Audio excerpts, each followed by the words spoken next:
to Tamil Gospel Tabernacle channel. லூக்கா எழுதின சுவிசேஷம் முதலாம் அதிகாரம் Gospel of Luke chapter 1 19ஆம் வசனம் வாசிப்போம். verse 19. தேவதூதன் அவனுக்கு பிரதியுத்தரமாக, நான் தேவ சன்னிதானத்தில் நிற்கிற காப்ரியேல் என்பவன் உன்னுடனே பேசவும் உனக்கு இந்த நற்செய்தியை அறிவிக்கவும் அனுப்பப்பட்டு வந்தேன். நான் தேவ சன்னிதானத்தில் நிற்கிற காபிரியேல் என்பவன் என்று அவன் தன்னை அறிமுகப்படுத்திக் கொள்கிறார். Is introducing himself as I am Gabriel that stand in the presence of God. தேவதூதர்கள் கர்த்தருடைய சன்னிதானத்திலே இரவும் பகலும் நிற்கிறவர்கள். The angels of God, they are standing in the presence of God night and day. ஆண்டவருடைய சன்னிதானத்தில் நிற்பது என்பது ஒரு பாக்கியமான ஒரு காரியம். Being standing in the presence of the Lord God is a very blessed experience. இன்னைக்கு நம்மில் அநேகருக்கு கர்த்தருடைய சன்னிதானத்திலே இருப்பது நிற்பது இதெல்லாமே ரொம்ப கடினமான ஒரு காரியமாக இருக்கிறது. It is important for us and more useful for us being sitting and standing in the presence of God more and more. கர்த்தருடைய சன்னிதானத்திலே நம்மால ஒரு சில மணி நேரங்கள் கூட என்ன செய்ய முடியவில்லை, இருக்க முடிவதில்லை. We cannot even spend at least 1 or 2 hours in the presence of God. நமக்கு நாம் பிஸியாக இல்லாவிட்டாலும், Even though we are not very busy people, நமக்கு அப்படி ஒரு நேரம் இருந்தும் கூட நமக்கு கர்த்தருடைய சன்னிதானத்தில் நாட்களை நேரங்களை கழிப்பது என்பது மிகவும் கடினமான ஒரு காரியம். even though we are having lot of time, it is also very difficult for us, or we feel difficult to be present in the presence of God. ஒரு சிலருக்கு ஒரு லிமிட்டுக்கு பிறகு இங்க உட்கார முடியாது, வெளியே அப்படி ஒரு ரவுண்ட்ஸ் ஆவது என்ன செஞ்சுட்டு வரணும், போயிட்டு வரணும். After some people, after a limit, they cannot even sit here, they want to just go around and come. சைக்காலஜியா சொல்றாங்க, ஒரு 45 நிமிஷத்துக்கு மேல ஒருவனுக்கு ஒரு கான்சென்ட்ரேஷன் கண்டினியூவா இருக்கிறதுக்கு வாய்ப்பு இல்லைன்னு சொல்றாங்க. Psychologically, it is so the human being, they are losing their concentration more than 45 minutes. அதுக்கு பிறகு அவனுக்கு கொஞ்சம் ஒரு டைவர்ட் ஆகும். So after that, he will be diverted after 45 minutes. இதுதான், அதனாலதான் வெள்ளைக்காரன் அந்த காலத்திலேயே ஸ்கூல்ல பாடம் படிக்கும் போது ஒரு பீரியட்னு சொல்லி ஒரு டைம் வச்சிருந்தான். So certainly the British people, when they have kept in the school an ordination of classification of the periods of time. 40 minutes இல்லனா 45 minutes, அதிகபட்சம்னா 1 மணி நேரம் வைப்பாங்க. So only more maximum it is 1 hour or 40 or 45 minutes. கொஞ்சம் அதிகமான class இல்லாட்ட 7ஆம் class 8ஆம் கிளாஸ்னு வரும்போது உங்களுக்கு பீரியட் பிரிச்சு விடுவாங்க. சின்ன ஸ்கூல்ல சின்ன கிளாஸ்ல வரும்போது ஒரே டீச்சர் தான் ஃபுல்லாவே எடுப்பாங்க. The small class primary section only single teacher system. When you come to the 7th standard or 8th standard, you will be having the classification of the periods. அவங்களும் கூட ஒரு லிமிட்டுக்கு பிறகு சப்ஜெக்ட் நிஞ்சிட்டே இருக்காங்க, மாத்திக்கிட்டே தான் வராங்க. After that, they are also going on changing that subject from period to period. அப்ப ஒரு மனுஷனுக்கு 1 மணி நேரம் தான் கான்சென்ட்ரேட் ஒரு இடத்துல பண்ண முடியும். So a man only can concentrate 1 hour in a place. சரிதானா? Is it correct? சரி, சினிமான்னா 3 மணி நேரம் கான்சென்ட்ரேஷன் பண்றோம். But they are concentrating in the cinema of 3 hours. சீரியல்னா அதுக்கு இன்னும் கொஞ்சம் கூட நேரம் என்ன செய்றோம், எடுத்துக்கிறோம். For serial, they are taking more hours for that. ஆனா கர்த்தருடைய சன்னிதானத்துல உன்னால எத்தனை வருஷம் நிக்க, எவ்வளவு நாள் நிக்க முடியும்? So in the presence of God, how long can you stand here? இப்படி நிக்க முடியாம ஒரு பெருந்திரள் கூட்டம் தூதர்கள் விழுந்து போனார்கள். So they couldn't stand there, a great group of angels, they had fallen. ஆனா இந்த காபிரியேல் சொல்றான், நான் கர்த்தருடைய தேவ சன்னிதானத்துல நிற்கிறவன் சொல்றான். அவனுக்கு வருஷ கணக்கா நூற்றாண்டுகளா நின்னுட்டே இருக்காங்க. Here Gabriel says, so I am Gabriel that stand in the presence of God, for centuries he is standing. அது எப்படிப்பட்ட ஒரு காரியம் யோசிச்சு பாருங்க. See what type of very great thing this is. தீர்க்கதரிசி ஒரு இடத்துல சொல்லுகிறான், in a place the prophet says, அவருடைய கரத்தின் நிமித்தம் நான் தனித்து அவருடைய சமூகத்திலே உட்கார்ந்திருந்தேன். because of his hand I am left alone and seated there. ஆனா அது எனக்கு ரொம்ப போர் அடிச்சிருச்சுன்னு சொல்றான். But I was so boring there. வாசிங்க. Please read. இந்த தீர்க்கதரிசன புத்தகம், அவருடைய கரத்தின் நிமித்தம் நான் தனித்திருந்தேன், சலிப்பினால் என்னை நீர் நிரப்பினீர். எரேமியாவிலே 15ல 17ல அந்த வார்த்தையை நீங்க பார்க்கலாம். Jeremiah 15 verse 17. நான் பரியாசக்காரருடைய கூட்டத்தில் உட்கார்ந்து களி கூர்ந்ததில்லை, உமது கரத்தின் நிமித்தம் தனித்து உட்கார்ந்தேன், சலிப்பினால் என்னை நிரப்பினீர். என்ன சொல்லணும் இந்த வார்த்தைக்கு சரியான அர்த்தம் சொல்லுங்க. What's the right meaning he has to say here? உமது கரத்தின் நிமித்தம் நான் தனித்து உட்கார்ந்திருந்தேன், நன்மையினால் என்னை முடிசூட்டினீர். சந்தோஷம் அப்படிதானே சொல்லணும்.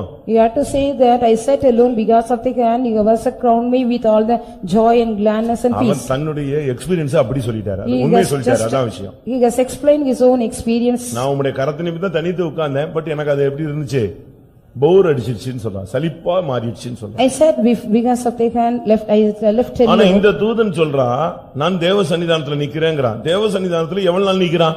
Here the angel says, I am standing in the presence of God. How long are you standing in the presence of God? நீங்க யோசிச்சு பாருங்க. Just you think of it. எவ்வளவு நேரம் தான் அதுலயே நிக்க முடியும்? How long he could stand over there? எத்தனை மணி நேரம் நிப்பான்? How many hours he could stand? எத்தனை மாசம் நிக்க முடியும்? How many months he could stand there? யோசிச்சு பாருங்களேன். Just you think of it. அவங்களுக்கு லீவு கிடையாது. They don't have any leave. அப்படிதானே? Send you so. ரொம்ப டயர்ட் ஆயிடுச்சு ஷிஃப்ட் மாத்துங்க அப்படிலாம் கிடையாது. There is no shift system or if they are tired they can go and they cannot go somewhere. பரலோகத்துல அப்படிலாம் இருக்கா? It's a system like in the heaven. 8 மணி நேரம் இந்த குரூப் தேவனை துதிக்கட்டும், 8 மணி நேரம் அடுத்த குரூப் வரட்டும். அப்ப இந்த 8 மணி நேரம் தேவதூதன் போய் தூங்குவானா? அவனுக்கு தான் ஒண்ணுமே கிடையாது. அவன் தேவனுடைய சாயல்ல தேவனுடைய சமூகத்துல இருக்கிறான். He is in the likeness of the Lord God, in the presence of God. It is not for only 8 hours. A particular group of angels they have to praise God. Another group they can rest. அவனுக்கு weakness கிடையாது, tired கிடையாது, மாற்றம் கிடையாது, leave கிடையாது, shift கிடையாது, சோர்வு கிடையாது, அதேரியம் கிடையாது, பின்மாற்றம் கிடையாது, ஒண்ணுமே கிடையாது. எல்லாம் அவனுக்கு தெய்வீகம் தான் அங்க முக்கியம். They don't have any life of failure, they don't have any shift system, they don't have anything of that weaknesses. தேவதூதனுக்கு ஃபெயிலியர்னா அது முடிஞ்சு போயிடுச்சு. ஒன்ஸ் அதோட அந்த chapter close. Once it was also finished with the failure of the angels of God. என்றைக்கு இந்த கேருப் அந்த Lucifer அவங்க எல்லாம் விழுந்தாங்களோ அதுக்கு பிறகு விழுகை அடுத்த சப்ஜெக்ட் கிடையாது, அதோட முடிஞ்சிருச்சு. ஒன்ஸ் அதை முடிச்சிட்டாரு அந்த. Once on the day of the cherub and the Lucifer they have fallen, it is finished that subject. ஆனா இப்ப சொல்றான் காபிரியல் சொல்றாரு, நான் தேவ சன்னிதானத்திலே நிற்கக்கூடிய ஒரு ஆளு. But here Gabriel says, I am the person, I stand in the presence of God. நீங்களே இப்ப பாட்டு பாடிட்டே இருக்கீங்கன்னு வெச்சுக்கோங்க. எத்தனை வருஷம் பாட்டு பாடிடுவீங்க? Suppose you are going on singing, how long, how many years you will be singing? இல்ல நான் தான் பிரசங்கம் பண்றேன், எவ்வளவு நேரம் தான் பிரசங்கம் பண்ணிடுவேன்? Suppose I am here preaching here, how long can I preach here? எத்தனை மணி நேரம் நீங்களும் உட்கார்ந்து பிரசங்கம் கேட்டுருவீங்க? How many hours you are also patiently seated here and listen the message? ஒரு வாலிபன் பிரசங்கம் கேட்டான், இவன் கொஞ்சம் கூட பிரசங்கத்தை நீட்டின உடனே மாடியில இருந்து பொத்துன்னு விழுந்து உட்கார்ந்து செத்துருந்தா பரவாயில்ல, உட்கார்ந்து இவன் மாடியில போய் ஜன்னல்ல உட்கார்ந்து வெளியே விழுந்து செத்தே போயிட்டான். And when he was also just hearing the preaching of the Paul, he was going on prolonging the preaching of the, he fell down from the window from the third loft and died. அதுக்கு reason சொல்லிருக்கு, வெகு நேரம் பவுல் பிரயாணம் கொண்டிருந்த பொழுது, பிரசங்கம் பண்ணி கொண்டிருந்த பொழுது. Because Paul was preaching for a long time. அதுதான் அதனுடைய reason. That is only the reason here. அவன் விழுந்ததுக்கு காரணம் இவன் ரொம்ப நேரம் பிரசங்கம் பண்ணா கேட்டு கேட்டு தூங்கியாச்சு. Because Paul was going on just preaching that for a long time, he after hearing that he fell down and sleep. அப்போஸ்தலர் 20:9 நீங்க அதை பாத்தீங்கன்னா, when you read in Acts of Apostles 20:9. அப்பொழுது ஐத்திகி என்னும் பேர் கொண்ட ஒரு வாலிபன் ஜன்னலில் உட்கார்ந்திருந்து பவுல் நெடுநேரம் பிரசங்கம் பண்ணிக் கொண்டிருக்கையில் மிகுந்த தூக்கம் அடைந்து. பிரசங்கம் ரொம்ப நேரம் போச்சனால இவன் நெஞ்சிட்டான். அது வரைக்கும் கொஞ்சம் முழிச்சு விழிச்சு தான் பார்த்தான், ஏதாவது ஜோக் சொன்னா சிரிச்சுக்கிட்டு அப்படி இருந்தான். திருப்பி பார்த்தா ஆள் பிரசங்கம் ஸ்பீட் ஆகிற உடனே இவன் போயிட்டான். So when the message was going on prolonging, he went to sleep, deep sleep. நம்ம ஆளுங்க கூட பாருங்க, இந்த 3 மணி நேரம் சர்வீஸ்ல அவனால உட்காரவே முடியல. So for our people for 3 hours service they are unable to sit here. வியாதியஸ்தரை விட்டுருங்க, leave all the sick people, பலவீனர்களை விட்டுருங்க, leave all the weak people, அந்த சக்கரை வியாதிகளை எல்லாம் அவங்கள விட்டுருங்க. and the people those are also affected by the diabetes, leave them. இதெல்லாம் exemption case. These are the exemption cases. பரலோகத்துல போய் என்ன பண்ண போறாங்கன்னு எனக்கு ஒண்ணும் தெரியல. I do not know what they are going to do in the heaven. சுகமாய் தான் போவாங்க. So I think so they will be healed and go. ஆனா யோசிச்சு பாருங்க, தேவனுடைய சன்னிதானத்துல வருஷக்கணக்கா நின்னுட்டே இருக்கான். See here Gabriel he is standing for years in the presence of God. நாமும் கூட இனிமே போய் சேர போறோமே அந்த மகிமையான தேசத்துல. We are also going to approach the glorious land hereafter. அந்த இடத்துல நமக்கு சலிப்பே வராதுன்னு பாஸ்டர் டியூ அழகா சொல்றார். Pastor Tiyu used to say beautifully, we will not get any bored or any tired day. அந்த சப்ஜெக்ட் நீங்க பிரசங்கம் நீங்க கேள்விப்பட்டிருக்கீங்களா? Have யாராவது you heard கேட்டீங்களா? about the message? Anybody of you? அதனால தான் பரலோகத்துக்கு பரலோகம்னு பேர் வைக்காம புதிய வானம், புதிய பூமி, புதிய எருசலேம், அதாவது டெய்லி அது புதுசு. So that in the heaven is not as being called as a heaven, it is being called as a new heaven, new earth, a new Jerusalem. Every day there's something new. இல்லன்னா நம்ம ஆள் தான் ஆவில இருக்கானே, ஒரு அரை மணி நேரத்துல சுத்திட்டு வந்து நான் எல்லாத்தையும் முடிச்சிட்டேன் ஆண்டவரேன்னு சொல்லிடுவான்ல. Because our people are in the spirit, they will be going in the half an hour they will go around and then they will finish they say. இப்போ இந்த எக்ஸிபிஷன் போறீங்களா, எத்தனை மணி நேரம் உட்கார்ந்துறீங்க? You are going to the exhibition, how many hours you are seated there? ஒரு நாள் வச்சிருக்கீங்க. Suppose one day perhaps. அப்புறம் இருட்டினா நீங்க வெளிய வந்து தான் ஆகணும். After that it is dark means you have to come out. ஆனா புதிய எருசலேம் அந்த இடம் வந்து புதிய எருசலேம். டெய்லி நீங்க அது எப்படி தான் இருக்கும், புதுசா தான் இருக்கும். அதே இடத்திலே நீ இருந்தா கூட டெய்லி அது ரினியூ ஆகிட்டே இருக்கும். So when you go to the New Jerusalem, as it is called as a name called New Jerusalem, every day something will be new and renewed. ஏனென்றால் அது யுகா யுகமாய் தேவனால் நிர்மாணிக்கப்பட்ட ஒரு தேசம். Because it is a land, it is being established by the Lord God ages to ages. அங்க பழையது நேத்து பார்த்தது அப்படிங்கறதே கிடையாது. There is no something old as well as what you had seen yesterday. நான் இத பார்த்துட்டேன் ஆண்டவரே அப்படினு சொல்ல முடியாது. ஏன்னா உனக்கு தேவன் டெய்லி புதுமையானவராக தான் தென்பட்டுட்டே இருப்பார். The Lord God will be appeared a new one every day. You cannot say I got seen that yesterday. அந்த ராஜ்யம் வந்து வித்தியாசமான ஒரு ராஜ்யம். அதனால தான் அதுக்கு பேர் எருசலேம்னு வைக்காம எப்படி வச்சாரு? புதிய எருசலேம். That kingdom is a very new kingdom, so that name is being named as New Jerusalem. எப்பவுமே அந்த இடத்துல தேசத்துல மகிமை அடைந்த அந்த மகிமையுள்ள அந்த சிங்காசனத்துக்கு முன்பாக நீ இருக்கும்போது அந்த இடமே உனக்கு புதுமையா புதுசாகவே இருந்துட்டே இருக்கும். That place will be always yes new one to you every day when you are so seated in front of the glorious throne of the Lord God in the kingdom. எப்படி இவங்களால அங்க அவ்வளவு நேரம் இருக்க முடிஞ்சது? How they could be in the presence of God for so many times? அப்படி இந்த சன்னிதானத்துல என்ன இருக்கு? Then what is present in the presence of God? நீங்களும் இந்த உலகத்துல அப்படி கர்த்தருடைய சன்னிதானத்துல அனுபவிச்சா உங்களுக்கு இந்த கிறிஸ்தவ வாழ்க்கை போர் அடிக்காது. If you also enjoy in the presence of the Lord God something, you can, this Christian life will not be a boring one. இது ஒரு 9 சப்ஜெக்ட் இருக்கு. There are 9 subjects. இந்த 9ல நீங்க உங்களை யூட்டிலைஸ் பண்ணிட்டே இருந்தீங்கன்னா இந்த உலக வாழ்க்கை கூட உங்களுக்கு ஒரு பெரிய இளைப்பாறல ஆசீர்வாதமா இருந்துகிட்டே. If you also just indulge yourself in the 9 type of life means even the valley life will not be bored to you. கர்த்தருடைய சன்னிதானத்துல நீங்க இருந்து பழகிட்டீங்கன்னா இந்த 9 காரியம் உனக்குள்ள ட்ரிப் ஆகிட்டே இருக்கும், மாறி மாறி வந்துகிட்டே இருக்கணும். அப்போ வந்து உனக்கு இந்த வாழ்க்கையில போர் அடிக்காது, துக்கம் வராது, சஞ்சலம் வராது, நீ வெறுத்து போக மாட்ட, வெக்ஸாகி போக மாட்ட. இதெல்லாம் உனக்கு சம்பவிக்கவே சம்பவிக்காது. These 9 things will be rotatorily, it will be coming again and again to you. You will not be bored in the presence of God. You will not be just frustrated, fed up, or you will not feel any weak or tired in the presence of God. இல்லனா சியோன்ல இல்ல எருசலேம்ல இல்ல சியோன்ல கொண்டு போய் வச்சாலும் உனக்கு அப்படியே மண்ட காஞ்சி தான் உட்கார்ந்துட்டே இருப்ப. Or else if you are not only in Jerusalem, even if you are placed in Zion, your head will be just somewhat heated up. அந்த தேவனுடைய சன்னிதானத்துல என்ன இருக்கு அதுல நீ வந்து உன்னை வந்து சரியான விதத்துல என்கேஜ் பண்ணிக்கணும். You have to engage yourself what is it present in the presence of God. நீ தேவனுடைய சன்னிதானத்துல இருந்து இந்த உலகத்துல நீ பழகணும். Being in the presence of God, you have to train up yourself. நீங்க பாருங்க இந்த ராக்கெட்ல போய் ஸ்பேஸ்ல அவங்க விண்வெளியில போய் இல்ல சந்திரன்ல எங்க எல்லாம் போய் தங்குறாங்க. See here people are also going in the rocket and to the space and they are also staying in moon or somewhere. அவனை சும்மா ஏத்தி விட்டுட்டு நீங்க அங்க போனீங்கன்னா போற வழியில செத்து போய்டுவாங்க. Simply if you also load them there, they will on the way they will be die. தெரியுதானே? Do you know about that? நம்மள மாதிரி இட்லி சாம்பார்லாம் ஊத்தி அவங்க உட்கார்ந்து சாப்பிட்டுட்டு இருக்கறல. They cannot go on eat as will eat like a idli or sambar anything. இங்க இருக்கிற மாதிரி இந்த ஆக்ஸிஜன் இந்த தன்மைகள்லாம் அங்க கிடையாது. There is no oxygen what we have enjoy in the earth. அதனால because of that அவங்க அங்க போய் சாப்பிடுற ஒரு மெத்தட் படி tablet. According to the method what they have to eat in the moon, they will be given some tablet. சாப்பாடே அப்படிதான் அப்படிதான் அவங்களுக்கு ஃபார்ம் பண்ணி வச்சிருக்காங்க. Only the meals are being just set like that. நீங்க ஒரு நேரம் ஒரு 1.5 பிளேட் சாப்பிடுறதே அவன் ஒரு சின்ன கேப்சூல்ல அழகா அதை செட் பண்ணி வச்சிருக்கான். அவன் விழுங்கிட்டா போதும் சாப்பாடு பசி எடுக்காது. அதே நேரத்துல வீக் ஆக மாட்டான். You will not be weak if you take only one just a small tablet what you are eating one time meals 1.5 plate of rice. அங்க ஸ்பேஸ்ல எப்படி ஆக்ஸிஜன் இந்த காற்று இல்லாத தன்மைகள் இருக்கோ அதே போல இங்க வச்சு அவனுக்கு மாச கணக்குல என்ன செய்றான்? பூமிக்குள்ளேயே அப்படி ஒரு தன்மையை உண்டு பண்ணி பூமியிலே அவனுக்கு ஒரு ஸ்டோர் ஒரு ரூம்ல வச்சு அவனை பிராக்டீஸ் பண்றான். Even they are being kept in the room in the earth itself. They are given all the training everything what they have to enjoy in the moon without any oxygen there. இந்த உலகத்திலேயே அவனுக்கு ஒரு சரியான training கொடுத்து தான் அவனை ஏத்துறான். After giving a proper training in the earth they are being sent to the space. அதனால அப்படி போனாதான் அங்க உள்ள சூழ்நிலையில அவன் தப்பி திரும்பி எங்க வந்து சேருவான்? இங்க வந்து சேருவான். Only then if they go they can escape from the situation of that again they can come back to earth. அப்படியானால் நாம் தேவனுடைய சன்னிதானத்துல போய் சேரக்கூடிய ஜனங்கள். If so we are the people we have to go and reach the presence of God. அப்ப இங்கேயே அந்த சன்னிதானத்தினுடைய அந்த பிராக்டீஸ் நமக்கு வேணும். We have to educate ourselves even in the presence of God here itself. இங்கேயே உனக்கு ஒரு மணி நேரம் பிரசங்கம் கேட்கிறது போர் அடிக்குது. Even you are just feeling bored to hear the message for 1 hour. அரை மணி நேரம் முழங்கால் போடுறது உனக்கு வெறுத்து போகுது. You are being fed up to kneel down for half an hour. ஒரு கர்த்தருடைய வார்த்தை ஒரு தீர்க்கதரிசனம் கேட்கிறதுக்கு நீ வர மாட்டேங்கற. You are not coming here to even hear the prophecy of God. Christian சொன்னாலே நல்லா பாட்டு பாடணும். So if a Christian, we all have to sing well the song of God. குயில் வந்து பாட்டு பாடணும். குயில் காக்காவா இருந்தா என்ன அர்த்தம்? The koil bird, it has to be sing quick, correctly, it should not be like a crow. நீங்க கிறிஸ்தவ இதுல வந்து ஒரு மனிதன் சோர்ந்து போகும்போது அவனை தூக்கி விடுறதே இந்த பாட்டு தான். Only when the Christian life, when a man is being just beaten up or when he is become down means only the songs can lift him up. சின்ன வயசுலயே நல்ல பிராக்டிஸ். நீங்க மத்த சபைகள்ல போங்க, கொயர் வச்சு அழகா உங்களுக்கு ட்ரெயின் அப் கொடுக்கறாங்க. The other denomination, they are also giving the correct train up by giving the choir.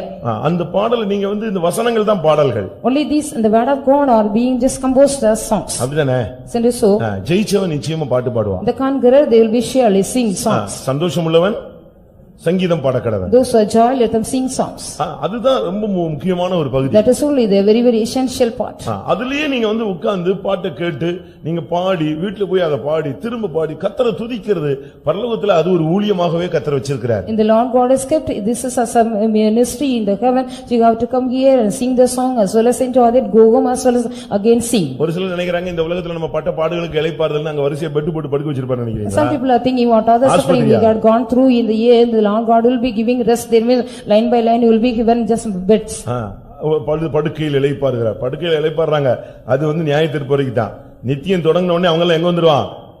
மறுபடியும் ஊழியத்துக்கு வந்து ஜாயின் பண்ணிடுவாங்க. Till the judgment they will be resting in the bed of them. After the eternity start they will be coming to the ministry again. அதனால பரலோகம்ன உடனே நீங்க rest room நினைச்சிர கூடாது. So you should not just consider that the heaven is like a rest room for you. இங்க நீ மாம்சத்துல ஊழியம் செஞ்ச, அங்க நீ தேவனுக்காக ஆவியிலே ஊழியம் செய்கிறாய். Here you are also just doing the ministry in the flesh of you. In the heaven you are going to do the ministry in the spirit of அப்ப you. இங்கேயே உன்னை கர்த்தருடைய சன்னிதானத்தை உன்னையால அனுபவிக்க முடியலனா எப்படி ஒன்னால் போய் அங்க அந்த யுகாயுகமான தேசத்துல உன்னால இருக்க முடியும்? If you are unable to enjoy the presence of God, not even in the earth, how can you go ages to ages and in the presence of God enjoy? ஒரு நாள் 4 மணி ஜெபம் உன்னால எழும்பி பண்ண முடியலனா அன்னைக்கு முழுசும் உனக்கு துக்கம் இருக்கணும்.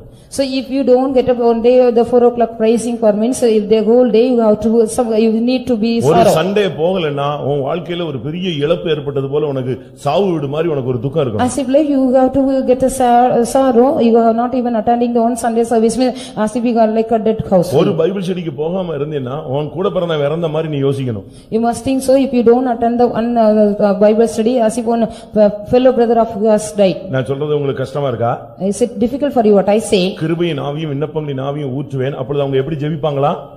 தன்னுடைய ஒரே ஒரு பிள்ளை இறந்தா, ஒரே ஒரு பிள்ளை தான் இருக்கு, ஒரே பேரானவன், அவன் இறந்தா எப்படி துக்கப்படுவானோ அந்த அளவு அவன் அழுது ஜெபம் பண்ணுவான். அதுதான் கிருபையின் ஆவி விண்ணப்பங்களின் ஆவியினுடைய செயல்பாடு.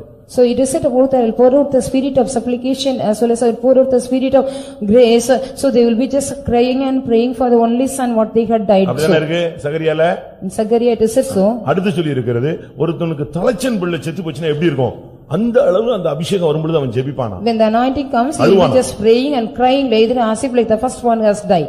நமக்கு ஒரு கூட்டம் மிஸ் பண்ணிட்டனா நீ உன்னால இருக்க முடியாது, இருக்க கூடாது. You should not just keep quiet if you just suppose miss a little one meeting. அதுக்கு ஆண்டவரே என்னை ஒரு தண்டனை கொடுத்துருங்கன்னு சொல்லி தண்டனை வாங்கிக்கணும். You have to get the punishment after getting the Lord God. இதெல்லாம் சேர்த்து மொத்தமா வந்துச்சுனா நீ நரகத்துல போய் சேர்ந்துருவே. So if you get all the punishment together you will be going to the hell.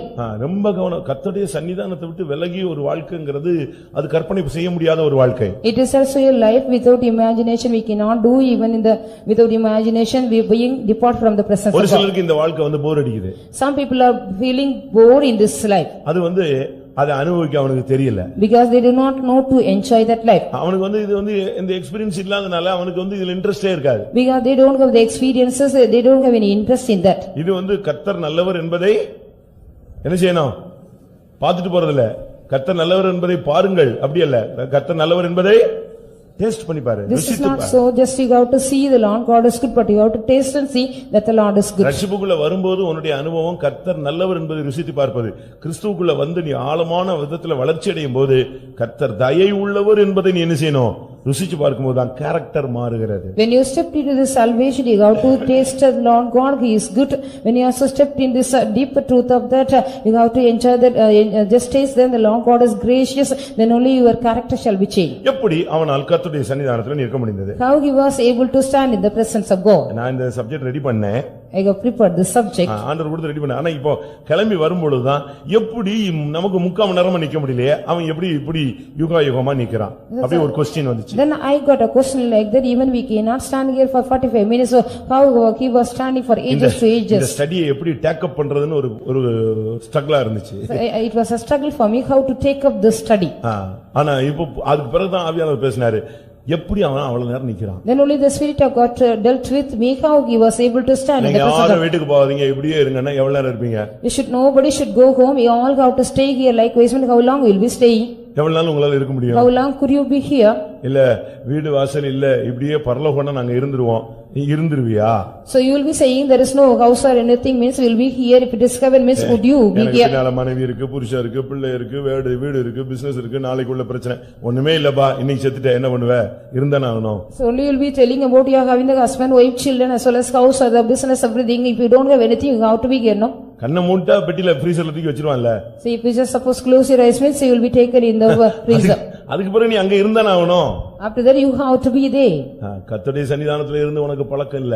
You don't have many of the people there, you don't have the practice of being present of God. இவன் எப்படி நின்னான் தெரியுமா? How he was standing in the presence of God.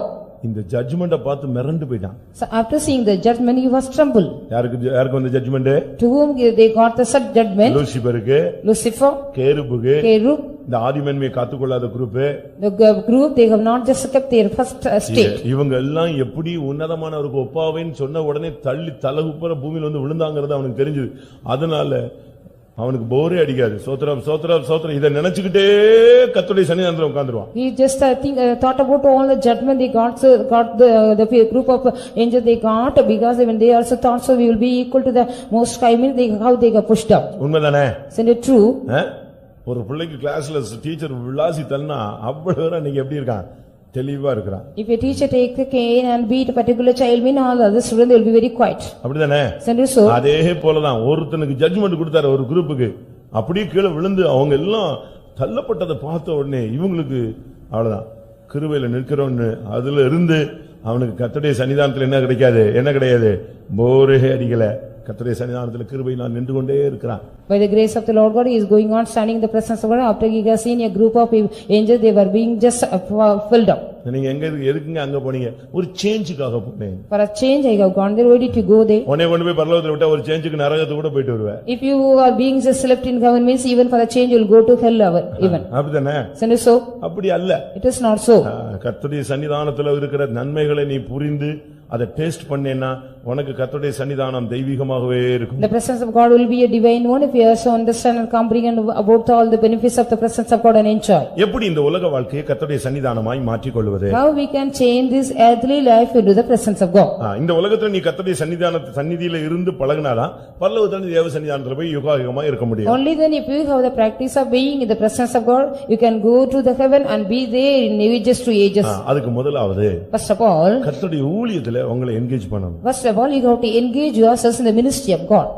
கர்த்தருக்காக நீ எதையாவது செஞ்சுக்கிட்டே இரு. You have to go on do something for the Lord God. கர்த்தருடைய சன்னிதானத்துல உள்ள 9 காரியத்தை உங்களுக்கு சொல்றேன். I want to tell you about the 9 things being what are present in the presence of God. Old Testament அல்ல, New Testamentல உள்ள பல காரியங்கள். So there are so many things from the New Testament, not from Old Testament. லூக்கா எழுதின சுவிசேஷம் Gospel of Luke, முதலாம் அதிகாரம் chapter 1, 8ஆம் வசனம். verse 8.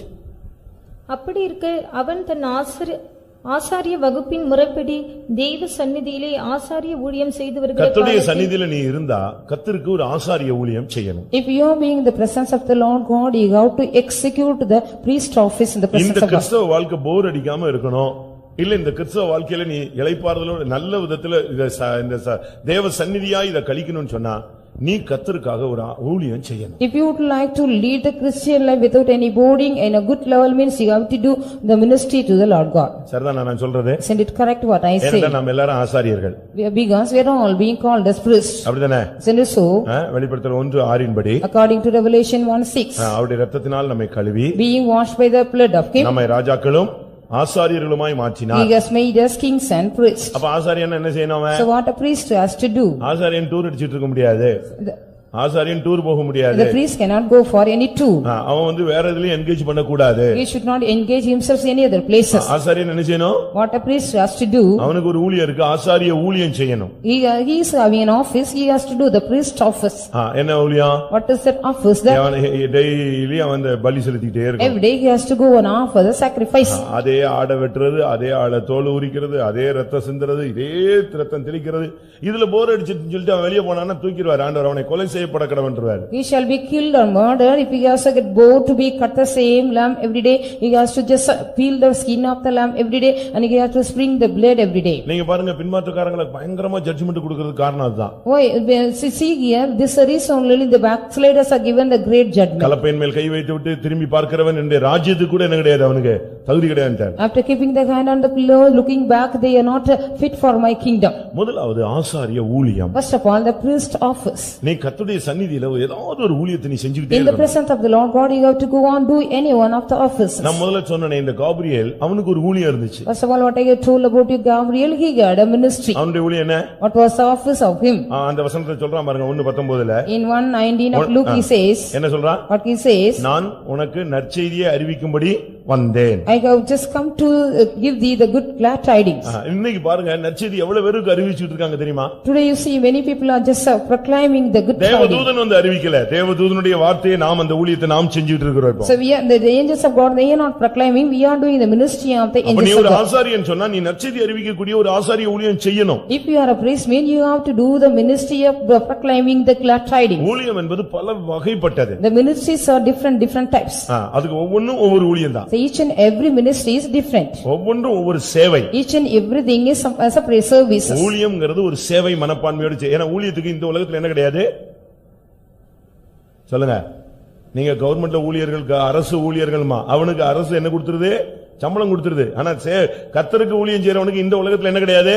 சம்பளம் கிடையாது. The government, the people those are working there, they are government servant, the government will give the salary, but you are, if you are working for the Lord God means if you do any office there is no salary for you here. இங்க ஒரு கலசம் தண்ணீர் கொடுத்தாலும் உனக்கு என்ன உண்டு? பரலோகத்துல பிரதிபலன் உண்டு. If you suppose give a cup of water you will be getting the reward in heaven. நீங்க இந்த கர்த்தருடைய சன்னிதானத்துல நிக்கிறவங்க உங்களுடைய வாழ்க்கையில நீங்க முதலாவது உங்களை ஊழியத்துல என்கேஜ் பண்ணணும். First of all those are standing in the presence of God, you have to engage yourselves in any one of the office of the Lord God. இதுக்கு வயசோ வேலையோ தகுதியோ இதெல்லாம் ஒண்ணுமே கிடையாது. There is no qualification or worthiness or age difference or anything here. வாலிப பையன் வாலிப பிள்ளை, நான் என்ன வாலிப பையன் போய் ஊழியம் செய்ய, வாலிப பிள்ளைங்க வாலிப பிள்ளைகள்ட்ட போய் என்ன செய்யுங்க? ஊழியம் செய்யலாம். The young man and the young girl, you can also go and do the ministry to among the young girls, to the young girls as well young boys to the young boys. நீங்க எத்தனை பேர் அப்படிப்பட்ட ஒரு நற்செய்தி ஊழியம் செய்றீங்க? How many of you are doing such type of proclaiming the glad tidings? உங்க மைண்ட்ல அது இருக்கணும். It should be found in your mind. இன்னைக்கு யாருக்கு சுவிசேஷம் சொல்லலாம்? Today to whom can I proclaim the gospel? உனக்கு பேச்சு சக்தி இல்ல, அந்த கிருபை இல்லன்னு வெச்சுக்கோ. Suppose you are not having any act of speech. வாக்கு வல்லமை இல்ல. You don't have power of speech. எப்படி இந்த காஸ்பலை சொல்லணும்னு உனக்கு தெரியல. You do not know how to proclaim this gospel. நீ உடனே யாரோ என்ன செய்ய? ட்ராக்ட் ஊழியம் செய்ய. Immediately do the tracts ministry. உனக்கு அறிவுக்கு கிருபைக்கு தகுதிக்கு ஏற்றவாறு எதையாவது ஒண்ணு நீ செஞ்சியா? According to the knowledge of you and grace of you and skill of you, have you done anything for the Lord God? இல்ல உனக்கு நல்ல சுகம் இருக்குன்னா பாடுபடு கர்த்தருக்காக. Suppose if you are having a good health, suffer for the Lord God. ஏதாவது ஒரு விதத்துல நீ உன்னை யூட்டிலைஸ் பண்ணாம சும்மா உன்னால இருந்தாதான் உனக்கு மைண்ட பிசாசு கெடுத்து விட்டுருவான். The devil will corrupt your mind if you don't do any office of the Lord God, if you keep idle.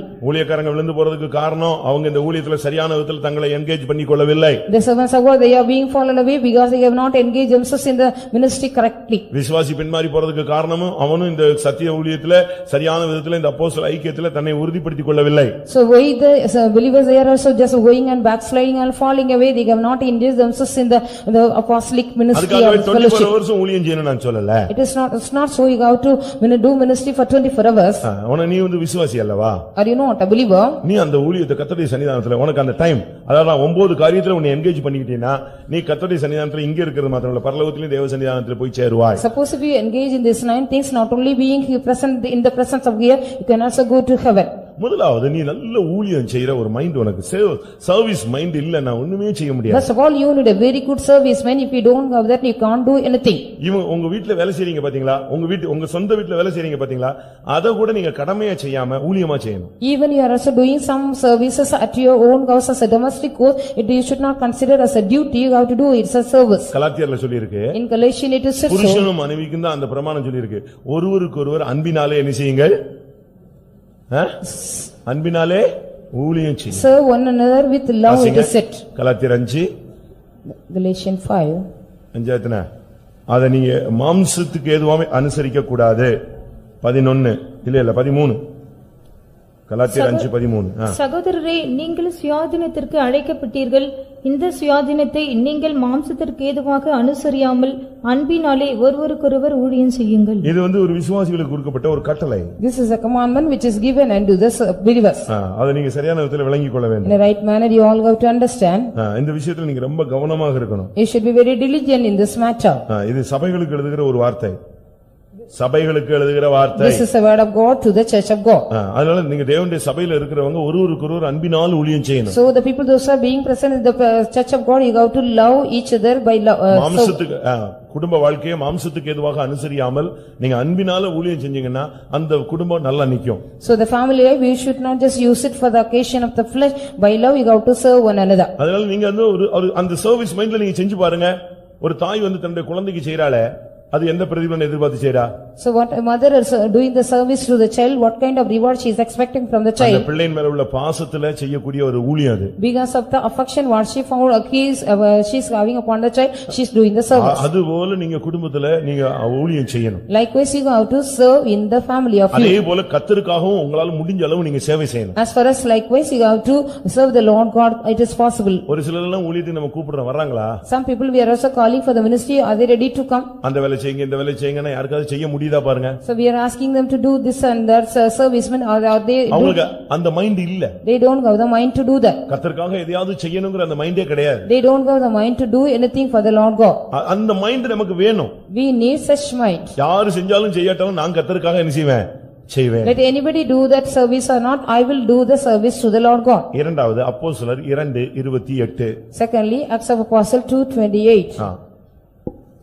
அவருடைய சன்னிதானத்தில் என்ன இருக்கிறது? ஜீவ மார்க்கங்களை எனக்கு தெரியப்படுத்தினீர், உம்முடைய சன்னிதானத்திலே என்னை சந்தோஷத்தினால் நிரப்புவீர் என்று சொல்லுகிறார். இரண்டாவது, எப்பொழுதுமே கிறிஸ்தவ வாழ்க்கையில சந்தோஷம் முக்கியமானது. So in the Christian life, joy is very very essential. அதுக்காக உட்கார்ந்து சிரிச்சு பல்ல காட்டி ஒரே ஜோக் அடிச்சு பரியாசம் பண்ணி விளையாண்டு அடிச்சு தள்ளி ஓடி அப்படி அல்ல, அந்த சந்தோஷம் அல்ல. பரிசுத்த ஆவியினால் உண்டாகும் சந்தோஷம். It is not the joy of that we are enjoying that and joking and as well as mocking others and playing. It is the joy of the Holy Ghost. துக்கம் வராமலாம் இருக்காது. It is not so, we will not get any sorrow. ஒருத்தன் துக்கமே படாம இருந்தானா அவன் மனுஷன் கிடையாது. A man does not get any agony means he is not a man at all. ஏன்னா அவனுக்கு உணர்வுகள் சேர்ந்தவன் தான், உணர்வுகளின் கலவை தான் மனுஷன். Because man is a human being that is with a feeling of him. புரியுதா? உணர்வுகளின் கலவை is a mixture of feelings. இப்ப நாக்கு நீங்க பாத்தீங்கன்னா ஒரு நாக்கு தான் தென்படுது, ஆனா அதுல இருக்கிற சுரப்பிகள் அது டக்கு டக்கு டக்கு டக்குன்னு அந்த taste எழுஞ்சிரும், கண்டுபிடிச்சிரும். So only one tongue we can see that all the glands, whatever the different glands, it will find out various tastes. அது கண்டுபிடிக்கிறது மாத்திரமல்ல, உடனே மூளைக்கு சொல்லி வாயில சொல்லி ஏய் காரமா இருக்கு உப்பா இருக்கு, உடனே இந்த அவ்வளவு ஸ்பீட்ல நெட்வொர்க் வேலை செய்யுது. In a great speed they also just proclaim all the things to the brain as well as it is. அதுபோல நீ மனுஷனா இருந்தா துக்கம் வரும், வேதனை வரும், சஞ்சலம் வரும், ஒண்ணுமே வரலன்னா நீ கோமால இருக்கன்னு அர்த்தம். You are in a coma if you don't get that. If you are a human being you will be getting the sorrow, worry or all the things. ஆனா இத மாத்துறது எங்க? But where you can change that? இதுக்கு ஒரு chemical reaction change வேணும்னா அதுதான் தேவ சந்நிதியில இருக்கிற. Only the chemical reaction is found in the presence of God. அதனால நீங்க வரும்போது துக்கமா வரணும், தேவ சந்நிதியில இருந்து போகும்போது எப்படி போணும்? சந்தோஷமா நீங்க போகணும். அவருடைய சன்னிதானத்தில் இருக்கிற சந்தோஷத்தினால் என்னை நீர் நிரப்பினீர். So you have filled Lord, you have filled me with the joy which is found in the presence of the Lord God. அப்படியே மூஞ்சி தூக்கிட்டே ஒரு 3 வருஷம் இருந்தா அந்த குடும்ப வாழ்க்கை என்ன ஆகும் நினைக்கிறீங்க? What would be the family life? They are going on having the long face for 3 years. அந்த முகம் இருண்டே போய் ஒரு 3 வருஷம் இருந்தா ஊழியம் என்ன ஆகும்னு யோசிக்கிறீங்க? What would be the ministry if the faces are so long as well as the countenances are so dark? நெகேமியா ஒரே நாள் தான் அவனுடைய முகம் மாறி இருந்துச்சு. கொஞ்ச நேரத்துல ராஜா இருந்துச்சு, அத கண்டுபிடிச்சிட்டான். Nehemiah's face was only one day, it was somewhat different and sorrow, and the king easily found out the countenance. காலையில அவன் வந்து நின்ன உடனே ராஜா கேட்டான், என்ன நேற்று மாதிரி உன்னுடைய முகம் இல்லையே? When he came to the court, the king asked him, your countenance is not like yesterday, it is somewhat sad. வியாதி மாதிரி தெரியலையே? It is, does not look like you are இது மனதுக்கம் போல தென்படுகிறதே. It looks like the sorrow of the heart. உடனே அந்த problem அன்னையோட solve ஆயிடுச்சு. Immediately that problem was solved. அவ்வளவுதான். That's all. அது ராஜ சமூகத்துல அது உடனே என்ன செய்யப்படுகிறது? அந்த துக்கம் நிவர்த்தி செய்யப்படுகிறது. In the court of the king, it was being just solved in the presence. அத உள்ளே வச்சு keeping everything inside. என்ன நடக்கும்? What would happen? நம்முடைய ஜீவியத்தை நஷ்டப்படுத்தும். It will waste and spoil our life. அவருடைய சன்னிதானத்தில் உள்ள சந்தோஷத்தினால் நீர் என்னை நிரப்புவீர். Lord, you shall fill me with the joy of his presence.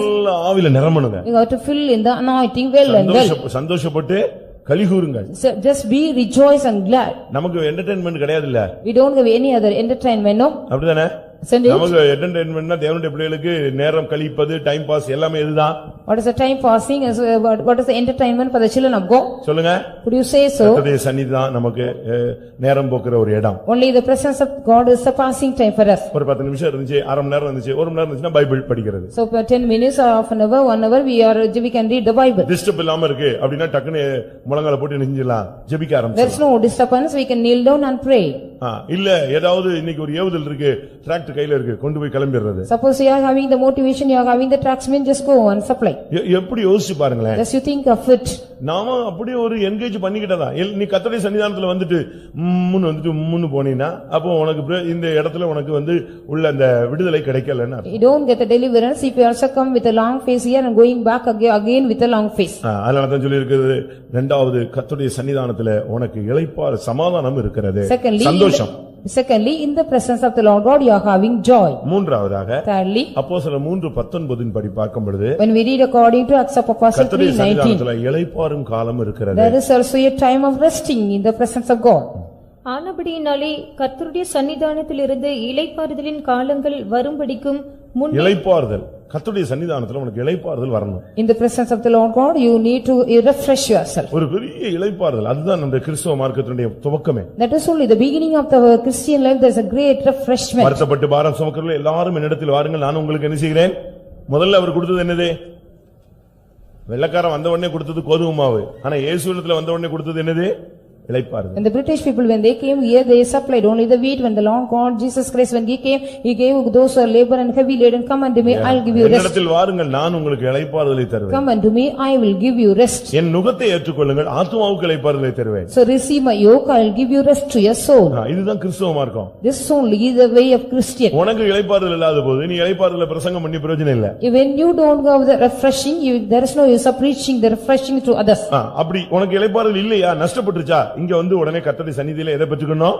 இளைப்பாறுதலை பெற்றுக்கணும். If you don't have the refresh, you have lost it, come to the presence of God and renew it and get it back. அதுக்கு காரணத்தை புரிஞ்சு எதனால இப்படி பிரச்சனை வந்துச்சுங்கறதை தேவ சன்னிதானத்துல நீ உணரணும். You have to analyze yourself why you got the problem likewise in the presence of God. அதுக்கு ஆவியானவர் உன்னை ஏதாவது சரிப்படுத்த சொன்னா அதை சரிப்படுத்திக்கணும். If the Spirit of God asks you to rectify and reform something, you must reform that. தேவ சமூகத்துல ஒரு தீர்மானம் எடுத்துக்கணும். You have to take a determination in the presence of God. கீழ்ப்படியும் பொழுது இந்த வார்த்தை தேவனுடைய சத்தத்துக்கு நீ கீழ்ப்படியும் போது உனக்கு இளைப்பாறுதல் உண்டாகும். When you obey the voice of the Lord God, you will be refreshed. எபிரேயர்ல வாசிக்கிறோம், கீழ்ப்படியாமையினால் அவர்கள் இளைப்பாறுதலை இழந்து விட்டார்கள். So in Hebrew we read that because of their disobedience they have lost their rest. கீழ்ப்படிந்தால் உனக்கு இளைப்பாறுதல். If you obey, you will be having the rest.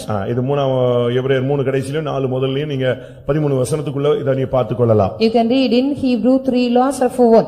அதனால இதிலிருந்து என்ன விளங்கிக் கொள்ளுங்க? So what do we understand from this? கர்த்தருடைய சன்னிதானத்துல நீ வந்தா உனக்கு இளைப்பாறுதல் இருக்கும். If you come to the presence of the Lord God, you need rest.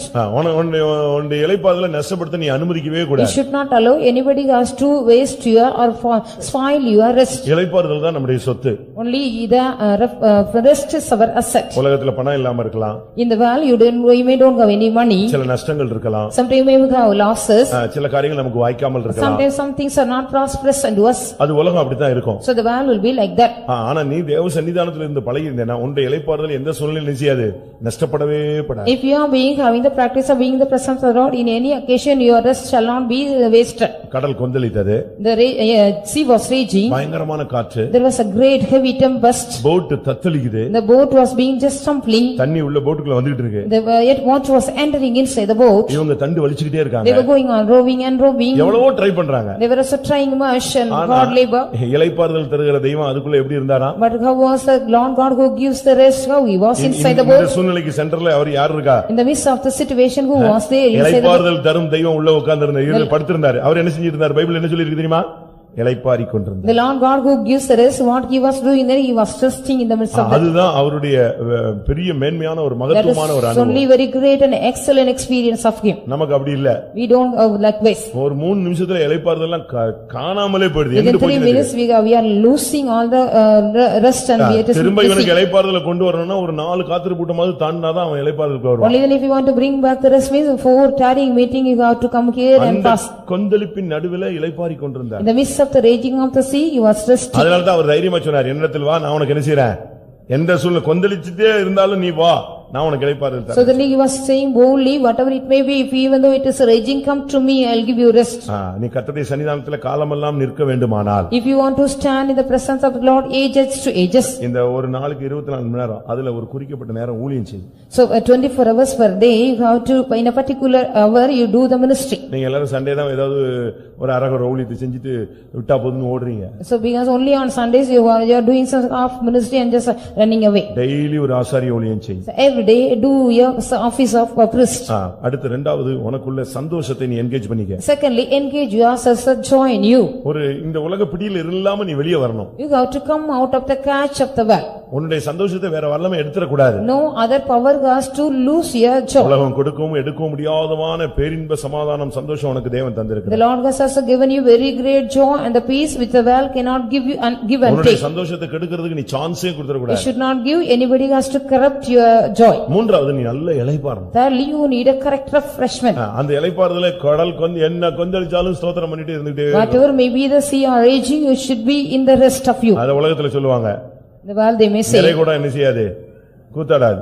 So the half part will not stumble. இந்த குறை கூட தான் என்ன செய்யும், போட்டு கூத்தாடி துறையும். So the full part will not stumble, only the half part will stumble. இளைப்பாறுதல் உள்ளவங்களுக்கு என்ன பிரச்சனை ஆகட்டும், அவங்க அழகா இருப்பாங்க. So whatever may be the people that they are having the rest, they will be very happy. நீங்களும் கூட அந்த அளவுக்கு நீங்க இளைப்பாறுதலை நீங்க கர்த்தருடைய சன்னிதானத்துல பெற்றுக்கொள்ளணும். Even you have to receive the rest in the presence of God. இளைப்பாறணும்னா அதனுடைய சரியான அர்த்தம் என்னன்னா, உன் மேல இருக்கிற பாரத்தை கர்த்தருடைய சன்னிதானத்துல இறக்கிடணும். So what does that rest mean? Whatever the burden you are having, the weight which is upon you, you have to get down everything in the presence of God. அது இங்க உட்கார்ந்திருக்கும் போது கூட சூட்கேஸ் தூக்கி தலையில வச்சிட்டு இருந்தா அவன் என்ன நினைப்பான் எல்லாரும்? When they are seated here, if you are keeping the suitcase upon your head, mean what other people would think of you. நீ வந்த உடனே ஆண்டவருடைய சன்னிதானத்துல உன் பாரத்தை என்ன செய்ய வைத்து விடு. Soon you have stepped inside the presence of God, just keep all your burden down in the presence of God. நீ இளைப்பாறி தேவ சன்னிதானத்துல காணப்படுவாயாக. You shall be rest and be present in the presence of God. அடுத்து அப்போஸ்தலர் 10:4ல Nextly, Acts of Apostle 10:4. உன்னுடைய ஜெபம் தேவ சந்நிதியில வந்து எட்டினது. Your prayer has reached the presence of God. தேவ சந்நிதியில எட்டக்கூடிய ஒரு ஜெபம் நமக்கு இந்த நாட்கள்ல வேணும். We need in these days a prayer to reach to the presence of God. நம்ம எல்லாரும் ஜெபிக்கிறோம், அதுல ஒண்ணும் தப்பு கிடையாது. We are all praying,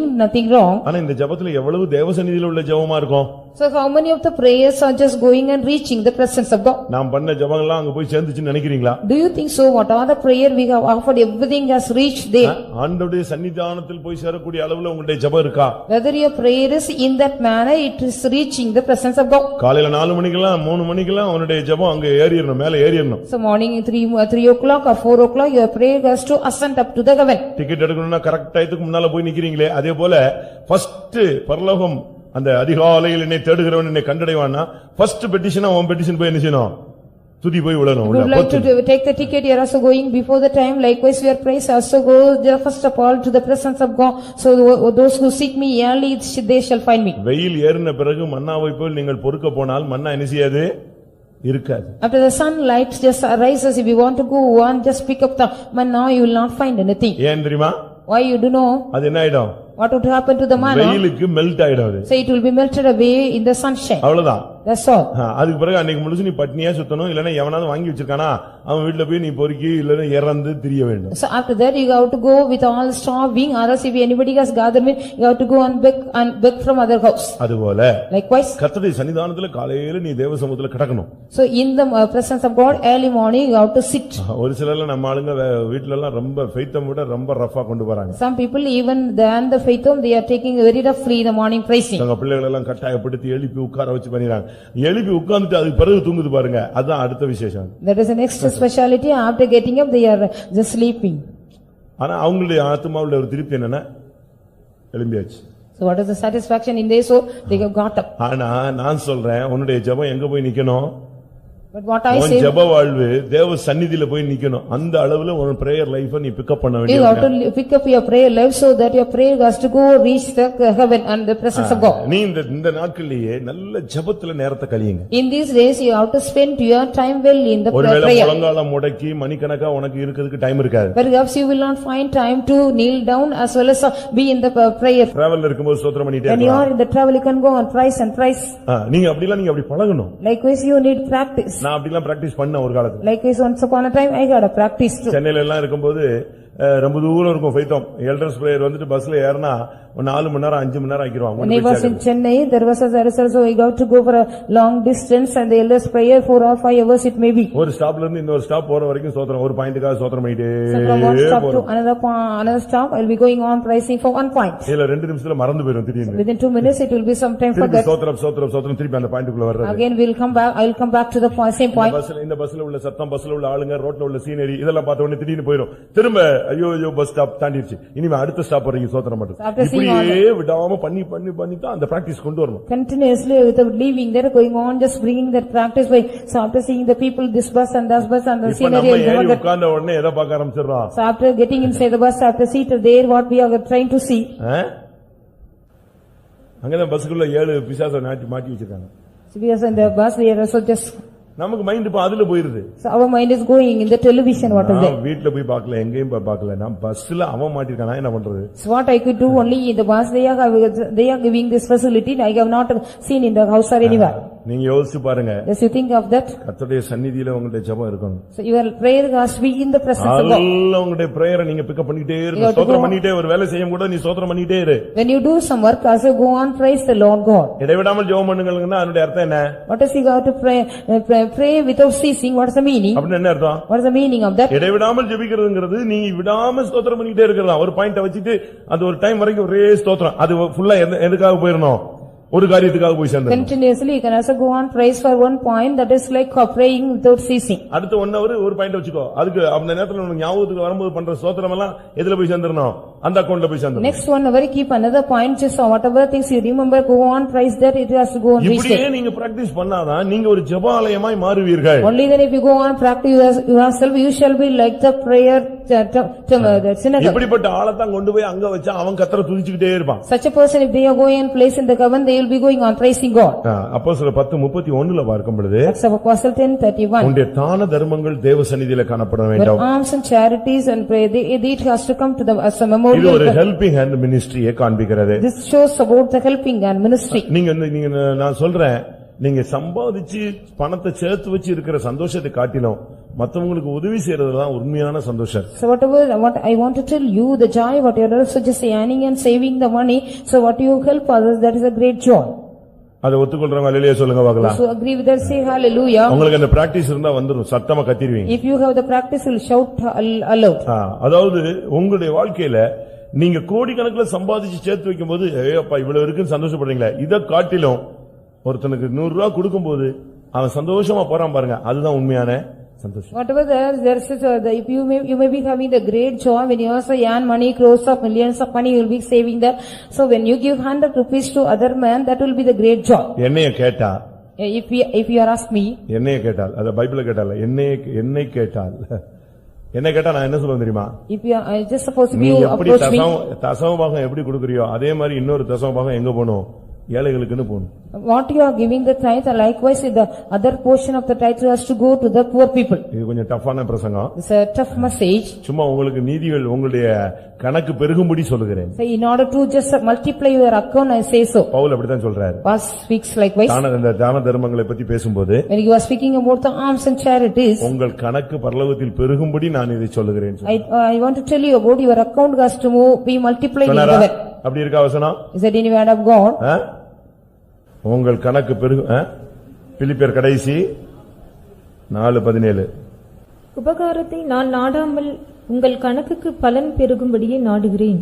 உபகாரத்தை நான் நாடாமல் உங்கள் கணக்குக்கு பலன் பெருகும்படி உங்க அக்கவுண்ட் பரலோகத்துல இன்னும் கொஞ்சம் பேலன்ஸ் கூடுறதுக்காக நான் உங்களுக்கு சொல்லுகிறேன். He says so, I desire the gift but desire the fruit that may abound to your account. புரியுதா உங்களுக்கு? Do you all understand? பரலோகத்துல கொஞ்சம் சேர்த்து வச்சிருக்கீங்க, நான் சொல்றேன் இன்னும் கொஞ்சம் சேர்த்து வைங்கன்னு சொல்றேன். I want to tell you just gather some save some more thing in the heaven. கொடுப்பதுல ஒரு பெரிய கிருபை இருக்கு. There is a great grace find in giving. நீங்க தமிழ் சரித்திரங்களை படிச்சு பாத்தீங்கன்னா you read in the Tamil histories, அவங்க எல்லாம் கொடுத்தத பத்தி எவ்வளவு எழுதி வச்சிருக்காங்க. so many things are being written as what they have given. அன்னைக்கு அவனுக்கு இருந்துச்சு கொடுத்தான் இல்ல, அவனுக்கு கொடுக்கக்கூடிய மைண்ட் இருந்துச்சு, அதான் முக்கியமானது. On the day they had so that only they had given, it is not so because they got the mind to give. இன்னைக்கு நமக்கு இல்ல கொடுக்கல விட்டுரு. So today we don't go that we have not given, just leave it. இருந்ததே அப்ப கொடுத்தியா? So when you had something, did you give like in the time? அது ஒரு மைண்ட் அது. That is only the mind. அதுல வந்து விசுவாசி பாவி பரதேசி எல்லாம் பார்க்காத. கர்த்தருடைய உனக்கு நான் சொல்றேன், இப்ப சரியான ஒரு ஆவியின் ஏவுதல் இருந்தா உங்களுக்கு கொடுக்கணுங்கிறது ஒரு தூண்டுதல் நிச்சயம் உள்ள வரும். You don't look at the just differentiation of the caste and creed or anything.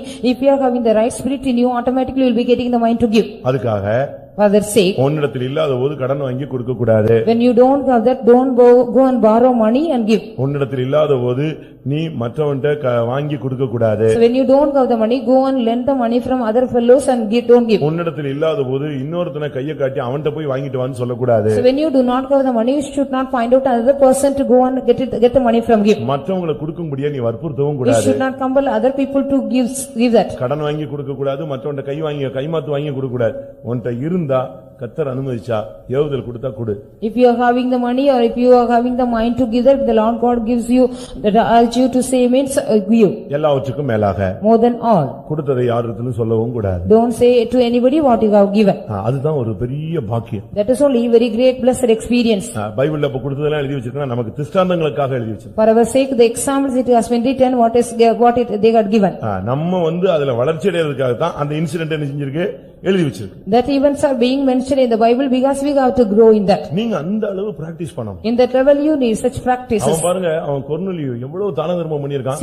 இந்த தான தர்மம் இங்க உள்ளவங்க நினைச்சாங்களோ இல்லையோ, ஆனா எங்க போயிருச்சு அது? தேவ சந்நிதியில போய் சேர்ந்துருச்சு. Cornelius gave it much alms and prayer, so whether the people those are found on the earth, whether they think or not, but it had come to the presence of God. நம்ம 10 ரூபாய் கொடுத்துட்டு 20 பேர்ட்ட சொல்லிறோம். So after giving 10 rupees we are going on telling to 20 people. 1000 ரூபாய் கொடுத்துட்டு 2000 பேர்ட்ட சொல்லிறோம். So after giving 1000 rupees we are going on telling to 2000 people. அந்த practice எல்லாமே இம்மையிலேயே உனக்கு பிரதிபலனை கொண்டு வந்து கொடுத்து விட்டுடுங்க. That practice will give you the reward even in this life. நீங்க ஏதாவது ஒரு விதத்துல யாருக்காவது ஒரு ஆளுக்கு உதவி செஞ்சிட்டு any one of the way you have to extend help to anybody. தான தர்மம் அதெல்லாம் நீங்க ஒரு பிராக்டீஸ், இது ஒரு பழக்கம். That this is also a practice, giving the alms and charity. 2 கொரிந்தியர் 2ஆம் அதிகாரம் 10ஆம் வசனத்தை பார்க்கும் பொழுது 1 Corinthians 2:10. 2 கொரிந்தியர் 2ஆம் அதிகாரம் 10ஆம் வசனத்தை பார்க்கும் பொழுது 2 Corinthians 2:10. எவனுக்கு நீங்கள் மன்னிக்கிறீர்களோ அவனுக்கு நானும் மன்னிக்கிறேன், மேலும் எதை நான் மன்னித்திருக்கிறேனோ அதை உங்கள் நிமித்தம் கிறிஸ்துவனுடைய சன்னிதானத்திலே மன்னித்திருக்கிறேன். அடுத்து மன்னிக்கிற ஒரு character. Nextly there is also a character to forgive others. நீங்க வந்து இந்த பாதையில வந்த கண்ண முடியாதீங்க, தூங்கிடாதீங்க. போயிட்டீங்கன்னா போச்சு, அடக்கம் தான் பண்ணணும். நீங்க கர்த்தருடைய சன்னிதானத்துல மன்னித்து பழகணும். In the presence of God you need the practice of forgiving others. மன்னிக்கிறது ஒரு பெரிய தெய்வீகமான ஒரு குணம். Forgiving is a very great divine character. அது நீங்க வந்து இந்த உலகத்திலே நீங்க பிராக்டீஸ் இருக்கணும். Even in this world you have to take the practice of this. செத்த பிறகு மன்னிப்பு கிடையாது தெரியுமா? செத்துட்ட பிறகு மன்னிப்பு கிடையாது. After the death of that we don't have any forgiveness. We can't forgive. அந்த லாஸ்ட் தயவு செய்து மன்னிச்சிருன்னு சொல்லிட்டேனா முடிஞ்சு போச்சு. So even in the last minute if you also ask anybody to please forgive us, it is finished. இங்க மன்னிப்பு கேட்பதல்ல, மன்னித்தல். You are not to ask for forgiveness but to forgive others. ரெண்டு பகுதி இருக்கு. There are two portions. மன்னிப்பு கேட்பது ஒன்று, மன்னிப்பு கேட்பவனை மன்னிப்பது ஒன்று, மன்னிப்பு கேட்காதவனை மன்னிப்பது இன்னொரு பகுதி. Asking the pardon from others and forgiving others. நான் சொன்னது புரிஞ்சுதா உங்களுக்கு? Do you understand? புரிஞ்சுதா? ஒன்னு போய் மண்டவன்ட்ட நம்ம செஞ்ச தப்ப சொல்லி மன்னிப்பு கேட்பது. One thing we have to acknowledge our sin, what we have done, and go and ask for forgiveness. அடுத்து மன்னித்தல் அதுல ரெண்டு இருக்கு. So in forgiving others there are two things. அதுதான் மேன்மையானது. That is only the excellent one. ராபோஜனத்துக்காக எப்படியாவது போய் யார்ட்டனாலும் கோள கும்பிடு போட்டு மன்னிப்பு கேட்டு வந்துடுற. So for the sake of the communion they are also going and asking everybody in any manner asking the forgiveness. ஆனால் But மன்னிக்க முடியுதா? are you able to forgive others? மன்னிப்பு கேட்பது மனுஷிகம், மன்னிப்பது தெய்வீகம். So asking the forgiveness, that is the humanity, forgiving is the godly nature. உங்களுக்கு மன்னிக்க முடியுமா? Are you able to forgive others? அதனால தான் இவர் சொல்றார் கிறிஸ்துவின் சந்நிதியில நான் மன்னிக்கிறேன். So then he says, so in the presence of Christ I forgive you. சரி, அவன் வந்து மன்னிப்பு கேட்டான், வேற என்ன பண்றது? ஸ்தோத்திரம், மன்னிச்சிட்டேன். Because he did ask forgive, so you have forgive him. இன்னதிலே நம்ம இதுல ஸ்டேஜ் கூடனவளா இருக்கான், மன்னிப்பு கேட்க மாட்டான். Even some people they are also just having the great stage, they will not ask. அப்ப அவன் என்ன பண்றது? And what we could do with him? சொல்லுங்க. Could you say?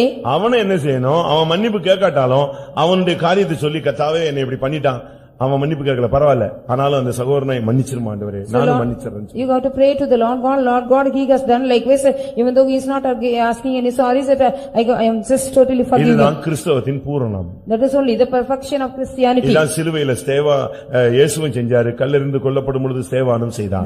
This one Jesus Christ, when he was on the cross, he did so as well as Stephen was being just.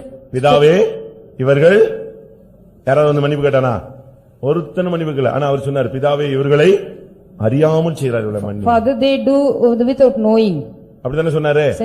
ஸ்தேவான் என்ன சொன்னா? What did Stephen say? ஆண்டவரே இவர்கள் குற்றங்களை இவர்கள் மேல் சுமத்தாதிரும். Lord, please don't just put their fault upon them. அவங்க மன்னிப்பு கேட்கல. They did not ask any sorry. ஆனாலும் இவங்களையே மன்னிச்சாங்க. But they themselves forgave others. இதுதான் மன்னிப்பின் பூரணம். கிறிஸ்துவின் சந்நிதியிலே நான் மன்னிக்கிறேன். In the presence of Christ I forgive you, this is the perfection. நீ ஒரு புக் போட்டு வச்சு எழுதிக்கிட்டே இருக்க வேண்டியதான். இத பேசினான், இப்படி பண்ணான், முறைத்து பார்த்தான், திரும்பி பார்த்தான், என்னை பார்த்து வெடுக்கென்று திரும்பி கொண்டான், இப்படி கணக்கு போட்டுட்டே இருக்க வேண்டியதான். நீ எங்க போய் எந்த பரலோகத்துக்கு போய் சேர்க்கிறது? உன்னைய I do not know where to go and which government to go if you also note down all the fault of others. உண்மைதானே? Isn't it correct? ஞாயிற்றுக்கிழமை உங்களுக்கு பிடிக்காத ஆளு சாம்பார் ஊத்துனா சாம்பாரே வேண்டாம் சாப்பாடே வேண்டாம்னு போயிடுறான். So on Sunday if anybody just pours the sambar, one who doesn't like mean they don't want any sambar or any rice, they go. பிடிக்காத ஆளு முன்னால உட்கார்ந்தா இவன் பின்னால உட்கார்றான், அவன் முன்னால வந்துட்டான், அவன் பின்னால போயிட்டானா அவன் முன்னால வந்துடுறான். So if they don't like the person, if they don't agree, means if they sit forward they go back. இது ராபோஜனம் போனா மன்னிப்பு கேட்கணும், அன்னைக்கு ராபோஜனமே வேண்டாம், வேற சிறுவிழுத்து சர்ச்சுக்கு போயிடுறான். So on the particular day of the communion they go to ask for forgiveness, no need any communion, let me go to Srivilu. இவனை கொண்டு போய் பரலோகத்துல உட்கார வைப்பாருன்னு நினைக்கிறீங்களா நீங்க? You think so? And the Lord God will take him to heaven. அங்கேயே ரொம்ப இடம் வச்சிருக்காரு, அங்கேயே ரொம்ப இடம் வச்சிருக்காரு, அங்கேயே ரொம்ப இடம் வச்சிருக்காரு. He is also having lot of places there. அங்கேயும் தள்ளி விட்டுருவாரு, அதுக்கு வெவ்வேறு இடம் இருக்கு. There are so many places there. நீங்க நல்லா புரிஞ்சுக்கணும், மன்னிக்கிறதுல ரொம்ப நீங்க தெய்வீகத்தை கொண்டு வரணும். So in forgiving others you have to bring the divinity. அதுக்கு ஒரு வசனம் இருக்கு. There is a word of God. பிதா மன்னிக்கிறது போல நீ மன்னிக்கணும். As a father he forgives, you have to forgive others. உங்க அக்கா மன்னிக்கிறது போல, பாஸ்டர் மன்னிக்கிறது போல, அண்ணன் மன்னிக்கிறது போல மன்னிக்க கூடாது. Not like your elder sister, elder brother, pastor forgives, you should not forgive others. எப்படி மன்னிக்கணுமா? How you have to forgive others? சொல்லுங்க. Could you say? வசனம் எபேசியர் 4 கடைசி வாசிக்கலாமே. கிறிஸ்துவுக்குள் தேவன் உங்களை மன்னித்தது போல ஒருவருக்கொருவர் தயவாயும் மன உருக்கமாயும் இருந்து கிறிஸ்துவுக்குள் தேவன் உங்களுக்கு மன்னித்தது போல நீங்களும் ஒருவருக்கொருவர் மன்னியுங்கள். எப்படி இருக்கும் பாருங்களேன். How it would be? கிறிஸ்துவுக்குள் forgiving one another even as God for Christ's sake he has forgiven. சின்ன பாஸ்டர் ஒரு பிரசங்கம் பண்ணார் ஒரு கல்யாணத்துல. One day the small pastor he has preached. எனக்கு அதிசயமா இருந்துச்சு. I was wondered. கல்யாணம் இன்னைக்கு பண்ணி வைக்கிறோம், இந்த பழைய கதை அந்த கதை இதெல்லாம் பேசி குடும்பத்தை கெடுக்க கூடாது.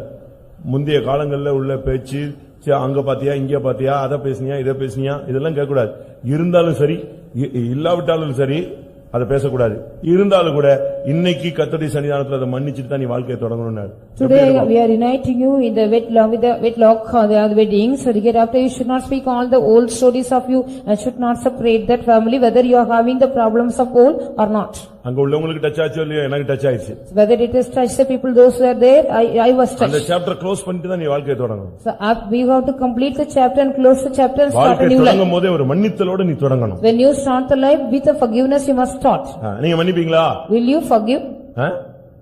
7 தரம் அல்ல 70 தரம். அவன் மன்னிப்பு கேட்க மாட்டான். 7 தரம் நான் மன்னிக்க மாட்டான். 70 தரம் வந்து மன்னிப்பு கேட்க மாட்டான். அவன் தான் உனக்கு வேணும்னே செஞ்சிட்டு இருக்கானே. நீதான் அவனை கத்தாவே உன்கிட்ட இருக்கிற துக்கம் போற வரைக்கும் மன்னித்தேன் மன்னித்தேன் மன்னித்தேன் மன்னித்தேன் மன்னித்தேன் மன்னி இந்த ஆவி ஓடி போய் நீ மன்னிச்சிட்டப்பா விட்டுருப்பான்னு சொல்லிடும். So you have to go on from your spirit, you have to just go on forgive others in the spirit of you again and again, not only 7 times, 770 times. அடுத்து 2 கொரிந்தியர் 2:17ல 2 Corinthians 2:17. கர்த்தருடைய சந்நிதியில் பேசுகிறோம். So we speak in the presence of God. உன்னுடைய பேச்சு வாசி. அநேகரைப் போல நாங்கள் தேவ வசனத்தை கலப்பாய் பேசாமல் துப்புரவாகவும் தேவனால் அருளப்பட்ட பிரகாரமாகவும் கிறிஸ்துவுக்குள் தேவ சந்நிதியில் பேசுகிறோம். நீங்க பேச்சு ஏதோ ஒரு எங்கேயோ பேசுறோம் யாரும் கவனிக்கலன்னு நினைச்சிட கூடாது.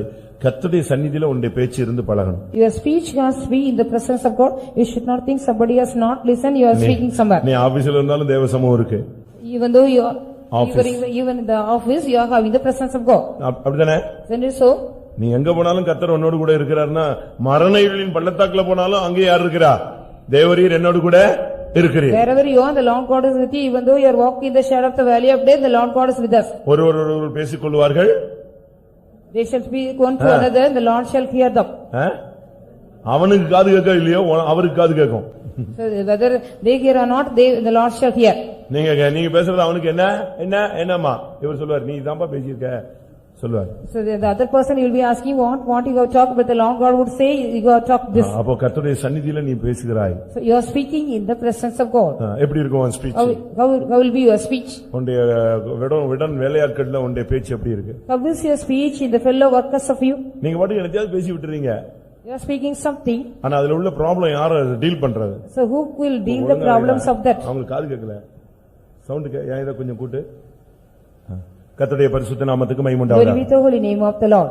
இந்த விஷயத்துல நம்ம ரொம்ப கவனமா இருக்கணும். We should be very diligent in this matter. ஏனென்றா கர்த்தர் கவனித்து கேட்கிறார். Because the Lord God listens very carefully. தூதர்கள் வெளியே பேசல, இருதயத்துல தான் பேசினாங்க. The angels they have not spoken outwardly but in their heart. உன்னதமானவருக்கு ஒப்பாவேன். Which I shall be like to the equal to the most high. வடதிசையில் உள்ள சீயோன் பர்வதத்தில் வீற்றிருப்பேன். I shall be seated in the congregation in the north. என் சிங்காசனத்தை தேவனுடைய சிங்காசனத்துக்கு ஒப்பாக்குவேன். I shall make my throne equal to the throne of the Lord God. என்று likewise என்று உன் இருதயத்தில் சொன்னாயே. You are told in your heart. எப்படி இருக்கும் ஜட்ஜ்மென்ட் பாத்தீங்களா? How would be the judgment you see? இவன் இன்னும் வாயிலேயே சொல்லல, இருதயத்துல சொன்னவனே தூக்கிட்டாரு. இனிமே அடுத்த ஸ்டெப் எங்க வரப்போகுது? செயல்ல வரப்போகுது. அதுக்கு முன்னால தள்ளி விடுங்க. He did not even speak through the mouth, only he thought in the heart of that. Next it's going to come in the action of his. Before that the Lord God pushed them down. அதனால தான் நீங்க பேசுற விஷயங்களை பைபிள்ல சொல்லிருக்கு. சட்டைகள் உள்ளது என்ன செய்யும்? கொண்டு போய் எல்லாத்தையும் சொல்லிட்டு வரும். So then in the Bible it says, so whatever the word you are speaking, what are the things which are having the wings, it will take to the king. அதனால தான் தமிழ்நாட்டுல சொல்லுவாங்க, சுவருக்கு கூட என்ன உண்டு? உனக்கு காது ஒர்க் பண்ணுதா இல்லையா? யாருக்கு ஒர்க் பண்ணும்? சுவருக்கு ஒர்க் பண்ணும் காது. So in Tamil Nadu they may say even the wall they are having the ears to hear. சுவத்துக்கு காது இருக்கு, கரெக்டா கேட்டு வச்சுக்கோ. The walls are having the ear, it will correctly hear. பரலோகத்துல சில இடத்துல நீங்க பேசுனதுக்கெல்லாம் சாட்சி யார் சொல்லுவா தெரியுமா? See in the heaven what are the things what you have spoken here, who will give the testimony? No, நான் யார்ட்டையும் பேசல அப்படின்னு சொல்லுவீங்க. அது பைபிள்ல சொல்லிருக்கு, உத்தரம் என்ன செய்யும்?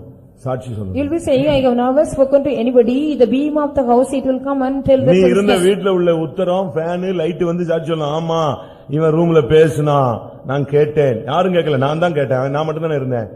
So it will come and the pillar, the beams and the light and the fan everything it will come and give that. உத்தரம் சாட்சிடும். ஆபகுக் 2:11 ஆபகுக் 2:11. இனிமே வீட்ல கூட பேசுறதுக்கு யோசிச்சு கொஞ்சம் கவனமா பேசுங்க. So whatever if you want to speak at home, just you think of it and carefully speak. உத்தரம் சாட்சி. The beam will give the witness. Habakkuk 2:11 இல்லையா?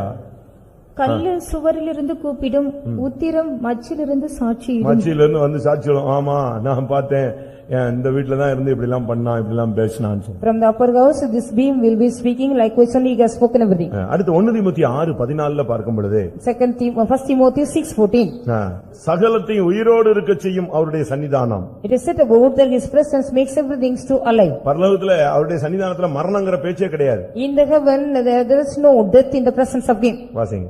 Please read. எல்லாவற்றையும் உயிரோடு இருக்க செய்கிற தேவனுடைய சன்னிதானத்தில் எல்லாவற்றையும் உயிரோடு இருக்க செய்கிற தேவனுடைய சன்னிதானம். The presence of God makes all things to live. அவருடைய சன்னிதானத்துல போன பிறகு அங்க என்ன கிடையாது? After you go to the presence of God, what you don't have? எந்த ஒரு இதுக்கு மரணமே கிடையாது. There is no death anywhere. அதுபோல Likewise, கிறிஸ்துவுக்குள்ள வந்துட்ட பிறகு உங்களுக்குள்ள இந்த பாவ மரணம்ங்கற சம்பவமே இருக்க கூடாது. after you have stepped into Christ, you should not have the sin and death in you. மரணம் என்கிறது பாவத்திலிருந்து வர்ற ஒரு சம்பவம். The death, which is an incident which comes out of sin. நீ கர்த்தருடைய சன்னிதானத்தில் இருக்கறன்னா உனக்குள்ள மரணத்தின் வேலைகள் இருக்க, மரணத்தின் ஆவி வரவே கூடாது. If you are in the presence of the Lord God, you should not get the spirit of death in you. மரணம் உனக்குள்ள ஆளுகை செய்யவே The கூடாது. death should not reign in you. அது பாவத்தின் சம்பளம் அது. That is the wages of sin. அதனால இந்த விஷயத்துல ரொம்ப கவனமா நீங்க இருக்கணும். So you should be very, very diligent in this matter. உங்கள் மூலமா மரணம் வரக்கூடாது, மற்றவங்க மூலமா உங்களுக்கு மரணம் வரக்கூடாது. Through you, you should not get the death. Through others, you should not get any death to you. நான் சொல்ற பாயிண்ட் உங்களுக்கு புரிஞ்சுதா? Do you understand the point which I say? எல்லாவற்றையும் உயிரோடு இருக்க செய்கிற அவருடைய சன்னிதானம். It is said about the presence of Him which makes everything to alive. அவருடைய சன்னிதானத்துக்கு போன பிறகு மரணம் என்கிறதெல்லாம் கிடையவே கிடையாது. அங்க போனா மரணமில்லா பெருவாழ்வு. So it is a great life, the long life without any death. If you go to the presence of God, there is no death there. அப்ப ஆண்டவருடைய சன்னிதானத்துல நீ வந்துட்டேன்னு சொன்னா உனக்குள்ள மரணம் வரக்கூடாது, உன் மூலமா மற்றவங்களுக்கு மரணம் வரக்கூடாது. If you have stepped in the presence of God, you should not get any death in you. Through you, none others should get the death. 2 பேதுரு 3:14 படி பார்க்கும் பொழுது, And we read according to 2 Peter 3:2, சமாதானத்தோடு அவர் சந்நிதியில் காணப்படவும். let us be found in the presence of Him with all peace. ஒரு பெரிய பேரின்ப சமாதானம் நமக்குள்ள இருக்கணும். We need a great river of peace in us. சமாதானங்கிறது பல விதத்துல உண்டாகிற அனுபவங்கள். The peace, it will come in various experiences. இது ஒன்றைத்தான் இயேசு சொன்னார், நான் என்னுடைய சமாதானத்தை உங்களுக்கு நெஞ்சிட்டு போறேன், வச்சிட்டு போறேன்னு. So the Lord Jesus Christ said, "So I leave my peace for you." இந்த சமாதானம் ரொம்ப முக்கியமானது. This peace is very, very important. இந்த சமாதானத்தை நீங்க சரியான விதத்துல பேணி காப்பாற்ற வேண்டும். You have to protect and keep this peace in a right manner. ஓரளவு சமாதானம் இருக்கு, There is some extent of peace. கூடுமானால் சமாதானம் இருக்கு. So it is impossible you can be have peace. ஆனா பூரண சமாதானம்னு ஒரு வார்த்தை இருக்கு. There is also a word of God, perfect peace too. உன்னுடைய கூடார சமாதானத்தோடு இருக்கிற அனுபவம் இருக்கு. It is an experience, your tent shall be found peace. நீ தங்கி இருக்கிற இடம் சமாதான தாவரங்கள் இருக்கிறது. The place where you are also staying, it shall be the peace. இதெல்லாமே ஒவ்வொரு வீட்டுல சமாதானம், நீ தங்கி இருக்கிற இடத்துல சமாதானம், நீ வேலை செய்யற இடத்துல சமாதானம், பூரண சமாதானம், இதெல்லாம் உனக்கு ஒவ்வொரு அனுபவங்கள். These are all different experiences. The places where you are dwelling, in your house, everywhere there is also peace, as well as in the place where you are working, and perfect peace. உனக்குள்ள இருக்கிற சமாதானம் இயேசு கொடுத்த சமாதானமா இருக்கா? The peace which is in you, whether it was given by Lord Jesus Christ. ஆர்டிபிஷியலா ஒரு சமாதானத்தை உண்டு பண்ண கூடாது. You should not create an artificial peace. நான் சொல்றது புரியுதா? Do you understand what I say? இயேசு சொன்னார், என்னுடைய சமாதானத்தை உங்களுக்கு வச்சிட்டு போறேன். Jesus said, "I leave my peace to thee." அந்த இயேசு வச்சிட்டு போன சமாதானம் உனக்குள்ள இருந்துச்சுன்னா அந்த சமாதானத்தை வேற ஒருத்தனுக்கு கொடுத்துடவே கூடாது, இழந்து போயிடவே கூடாது, அது உனக்குள்ளேயே இருக்கணும். If the Lord Jesus Christ left the peace which is in you, means you should not lose it, you should not give to anybody, you have to protect that. இப்ப நம்மகிட்ட இருக்கிறது எல்லாமே எழுத்தின் பிரகாரமான சமாதானம் இல்லாதிருந்தும் So what are சமாதானம் சமாதானம் என்று சொல்லி மேற்பூச்சா என்ன செய்கிறார்கள்? பூசிட்டு இருக்காங்க. சரி எல்லா வீட்லயும் இப்படித்தான், கொஞ்சம் அட்ஜஸ்ட் பண்ணி போங்க, என்ன இதான் பாஸ்டர்னு சொல்லி விடுறாரு. So whatever we are having the literal peace like this, even though we don't have peace in it, we are just saying peace. பிரச்சனையோட வந்த உடனே இயேசுவினுடைய சமாதானத்தை வாங்கி கொடுக்கறாங்களா? அப்படி கொடுத்துட்டாங்கன்னா அடுத்த பிரச்சனை வராது அந்த வீட்ல. So when you come in, the problem is if they also get a peace from the Lord Jesus Christ, they will not get any other problem again. இது என்ன செய்யறது? What they do? என்ன பண்றது? கட்டிட்டீங்க, Because you are married, பிள்ளையை பெத்துட்டீங்க, after giving the birth of வேற children, வழி இல்ல, there is no other escape. இப்படி போங்க, Let us proceed like கிருபையை that. வாங்கிட்டு போங்க, Get the grace and go. Adjust பண்ணி போங்க. Go adjust. இப்படிதான் நம்ம பிரசங்கம் பண்றோம், ஆலோசனை கவுன்சிலிங் இப்படிதான் கொடுத்து Like அனுப்புறோம். this only we are preaching as well as giving the counseling. ஆனா இவைகளுக்கு மத்தியில இயேசு கொடுத்த சமாதானம் அவன் பெற்றுட்டான்னு வச்சுக்கோங்களேன், அவன் ஏன் அவன்கிட்ட வர்றான் counselling? In the midst of that, if they have received the peace what the Lord Jesus Christ left me, why they have come here for the counseling? அவனுக்கு அந்த சமாதானம் இருக்கும்போது அவனுக்கு எந்த ப்ராப்ளமும் அவனை டிஸ்டர்ப் பண்ணாது. So when he is having the peace what Jesus Christ left, he will not get any problem. இந்த 9 காரியத்துல உங்களை என்கேஜ் பண்ணிட்டீங்கன்னா இந்த உலக வாழ்க்கை தேவ சன்னிதானமா இருக்கும், மறுமையிலும் நீங்கள் தேவ சன்னிதானத்துல போய் If you சேரலாம். engage yourself in this 9 things, in the valley life will be like the presence of God, as well as you can go to heaven. Gabriel தேவனுடைய சன்னிதானத்தில் நிற்கக்கூடிய ஒரு தேவனுடைய ஊழியன். Gabriel was just a servant of God. He used to stand in the presence of God. அவன் நற்செய்தி சொல்லிக்கிட்டே இருப்பான். He used to proclaim the good glad tidings. நீயும் கர்த்தருடைய சன்னிதானத்தில் இருக்கணும்னா கர்த்தருக்காக எதையாவது ஒரு ஊழியத்தை செஞ்சுக்கிட்டே இருக்கணும். If you want to be present in the presence of God, you have to go and do some office for the Lord God. ஒண்ணுமே இல்லையா? வீட்டை பெருக்கு, If you don't have any other work, just clean the house. வீட்டை தொடச்சு வையே, just clean and sweep, அழகா சுத்தமா வையே. just keep it very clean and neatly. அதுக்கு ஒரு டைம் டேபிள் போட்டு அந்த டைம் டேபிளுக்கு முன்னால இன்னொருத்தர் வந்துட்டாருன்னா அதுக்கு பிறகு கிடந்து நீ தலைகளை சுத்துறது அவசியம் இல்லல்ல. There's no use of that. After making a timetable, if you also come, if anybody comes after cleaning that. மாம்சத்தில் பாடுபடுகிறவன் பாவங்களை விட்டு ஓய்ந்திருப்பான். One who suffers in the flesh, he will be rest from the sin of the body. ஏதாவது ஊழியம் செய்ய, Just do any other office. சந்தோஷத்தை பாதுகாத்துக்கொள், Just protect your joy. கர்த்தருடைய சன்னிதானத்தில் உள்ள இளைப்பாறுதலை பெற்றுக்கொள். Receive the refreshment or receive the rest from the presence of God. கர்த்தருடைய சன்னிதானத்தில் உள்ள ஜெபத்தை நீ பெற்றுக்கொள். Receive the prayer from the presence of God. நல்ல உதவி செய்யற ஒரு மனப்பான்மையை வளர்த்துக்கொள். Just bring a tendency to extend the help to others. நல்ல மன்னிச்சு பழகுங்க. Just have the practice of forgiving others. எனக்கோ நடந்த சம்பவத்தை தூக்கி வச்சுக்கிட்டே மாச கணக்கா அதே வச்சுட்டே அலையாத.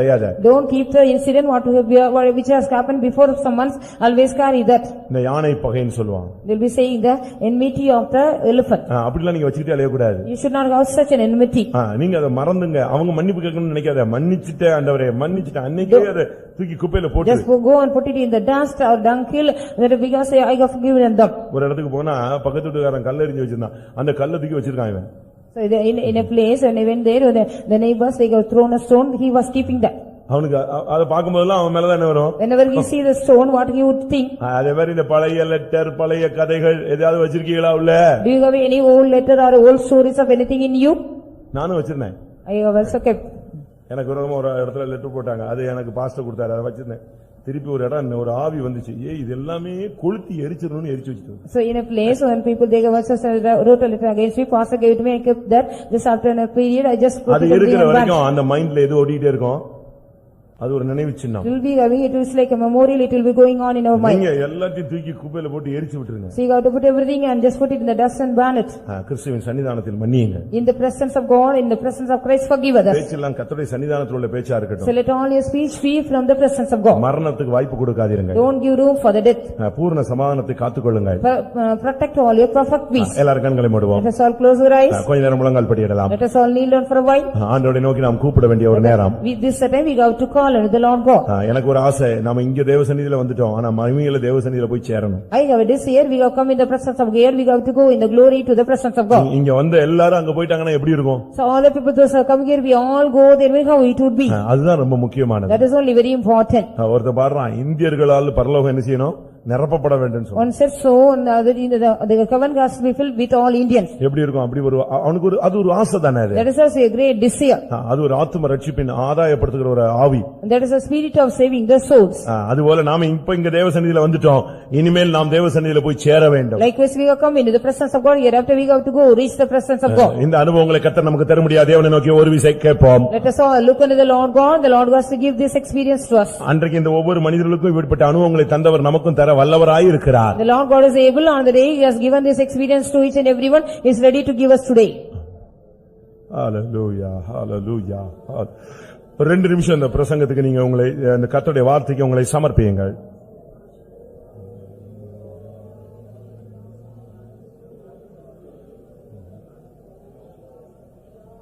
Hallelujah. Shedabala katikara tidabala tidikara bakatara. Praise you God, praise you God. Ikshara ba nishaba niyankara tibela bala bakara.